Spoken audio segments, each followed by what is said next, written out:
Assalamualaikum warahmatullahi wabarakatuh. Saya Elsa Yuriska Arnawati, NIM 2020-216. Kali ini saya akan menjelaskan model-model tajdid dalam Muhammadiyah. Apa sih tajdid itu? Tajdid berasal dari bahasa Arab yaitu jadada, yujadidu, tajdidan yang berarti memperbaharui atau menjadikan baru. Tajdid juga bisa diartikan sebagai proses pemperbaruan dalam umat Islam untuk menuju pada suatu kondisi yang lebih baik. Model-model tajdid dalam Muhammadiyah dibagi menjadi 3. Yang pertama, dalam bidang keagamaan. Yang kedua, dalam bidang pendidikan. Dan yang ketiga, dalam bidang sosial budaya. Bidang keagamaan.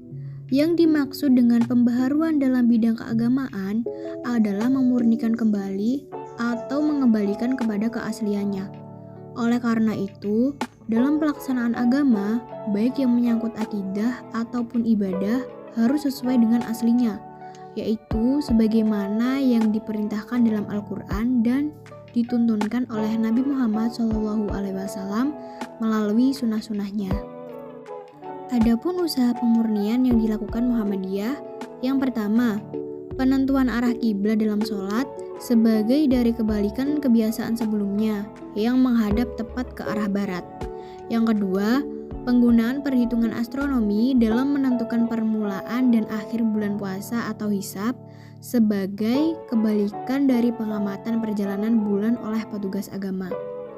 Yang ketiga, menyelenggarakan sholat bersama di lapangan terbuka pada hari raya Islam, Idul Fitri dan Idul Adha, sebagai ganti seperti sholat yang serupa dalam jumlah jamaah yang lebih kecil, yang diselenggarakan di masjid. Yang keempat, pengumpulan dan pembagian zakat fitrah dan kurban pada hari raya Idul Adha dan Idul Fitri oleh panitia khusus, mewakili masyarakat Islam setempat yang dapat dibandingkan sebelumnya dengan memberikan hak istimewa dalam persoalan ini pada pegawai atau petugas agama, seperti penghulu, naib, kaum, modin, dan lain sebagainya. Selanjutnya, yang kelima, penyampaian khutbah dalam bahasa Indonesia atau bahasa daerah sebagai ganti dari penyampaian khutbah dalam bahasa Arab. Yang keenam, penyederhanaan upacara dan ibadah dalam upacara kelahiran, khitanan, perkawinan, dan pemakaman dengan menghilangkan hal-hal yang bersifat politeistis. Yang ketujuh, penyederhanaan makam atau kuburan yang semula dihiasi secara berlebihan. Yang kedelapan, menghilangkan kebiasaan berziarah ke makam-makam orang suci atau wali. Yang kesembilan, membersihkan anggapan adanya berkah yang bersifat gaib yang dimiliki oleh para kiai tertentu dan pengaruh ekstrim pemujaan terhadap mereka.